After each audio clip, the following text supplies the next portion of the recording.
एक तरफ डायलॉग मारा जाता है कि अपराधी या तो जेल में होंगे या तो प्रदेश के बाहर रहेंगे। तो अपराधी जेल में हैं तो ये अपराध कर कौन रहा है? अगर पुलिस चुनेगी कि इसके ऊपर हमको कार्रवाई करनी है, इसके ऊपर धीमी कार्रवाई करनी है, इसको एनकाउंटर करना है, तो ये सारी चीज़ें फिर अच्छी नहीं हैं। पुलिस को अपनी प्रतिष्ठा बचाने के लिए काम करना पड़ेगा, क्योंकि घटना की प्रवृत्ति ऐसी है, इसलिए उसमें जो दोषी पाए जाएं उनको फांसी से कम तो कुछ नहीं होना चाहिए।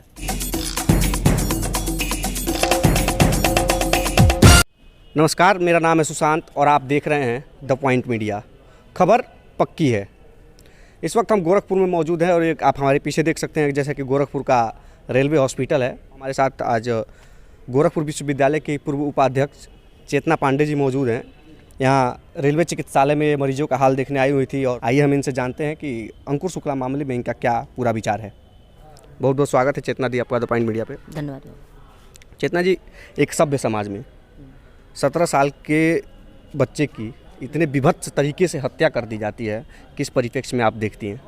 देखिए, इस तरह की निर्मम हत्या किसी भी सभ्य समाज के नाम पर कलंक है और ये घटना इस बात की द्योतक है, इस बात की प्रतीक है कि किसी के मन में भी पुलिस प्रशासन का भय नहीं रह गया है। अपराधियों के मन में भय नहीं रह गया, शरीफ आदमी तो डरता ही है। तो इस तरह की घटनाओं की पुनरावृत्ति न हो और इस घटना के जो लोग दोषी हैं उनके ऊपर कार्रवाई हो और विधि सम्मत ढंग से जो भी प्रक्रिया हो, प्रक्रिया पूरी हो और परिवार को न्याय मिले। हालांकि इस मामले पे राजनीति भी बहुत हुई है, काफ़ी हो हल्ला हुआ, जगह जगह धरने हुए, आंदोलन हुए हैं, लेकिन अभी तक पुलिस और प्रशासन का जो रवैया रहा है, उनकी जो क्रिया प्रणाली रही है इस पूरे मामले को लेकर, उससे आप कितनी आश्वस्त हैं? आश्वस्त तो नहीं हूँ।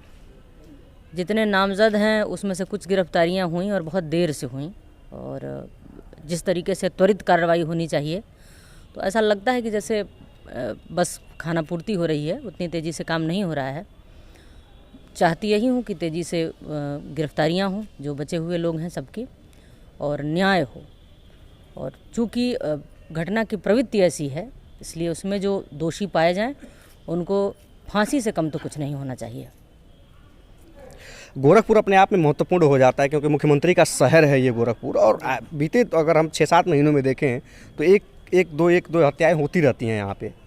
ऐसे मामले आज चाहे विश्वविद्यालय में छात्रा ने फांसी लगा ली थी, अभी बेहद कम उम्र का मात्र 17 साल के लड़के कितने विभत्स तरीके से हत्या कर गई। इससे कितना प्रभावित होता है पूरे प्रदेश में, क्या संदेश जाता है इसका? संदेश बहुत बुरा संदेश जाता है।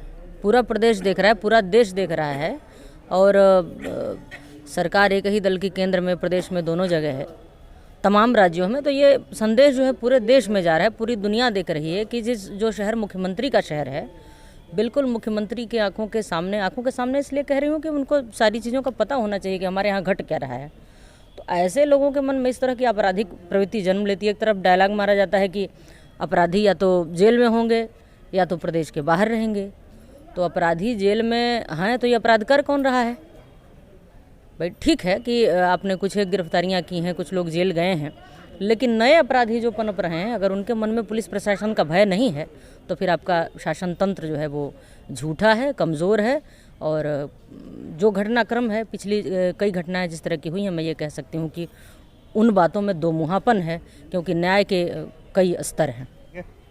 आप हमारे चैनल के माध्यम से पुलिस और प्रशासन से क्या मांग करती हैं? मैं ये मांग करना चाहती हूँ कि आप लोग बिल्कुल निरपेक्ष भाव से, बिल्कुल ये न सोचिए कि अपराधी कौन है, कैसा है, किससे ताल्लुक़ रखता है, किस राजनीतिक दल से ताल्लुक़ रखता है। अपराधी सिर्फ अपराधी होता है, न उसकी कोई जाति होती है, न उसका कोई धर्म होता है। सीधे और सीधे उस पर एक्शन होना चाहिए बिना किसी दबाव के। और अगर पुलिस ऐसा करने में सक्षम हो पा रही है, अगर एक आंख से सबको देख रही है, एक तरीके से सबको देख रही है, तभी पुलिस का कोई अर्थ है, नहीं तो किसी हनक का, किसी चीज़ का कोई मतलब नहीं है। अगर पुलिस चुनेगी कि इसके ऊपर हमको कार्रवाई करनी है, इसके ऊपर धीमी कार्रवाई करनी है, इसको एनकाउंटर करना है, तो ये सारी चीज़ें फिर अच्छी नहीं है। पुलिस को अपनी प्रतिष्ठा बचाने के लिए काम करना पड़ेगा, क्योंकि लोगों का विश्वास उठ रहा है। बहुत बहुत धन्यवाद चेतना जी, आप काम से जुड़ने के लिए। धन्यवाद। हम इस मामले पर लगातार बने हुए हैं, आप देखते रहे द पॉइंट मीडिया, क्योंकि हम दिखाते हैं वो जो खबर पक्की है।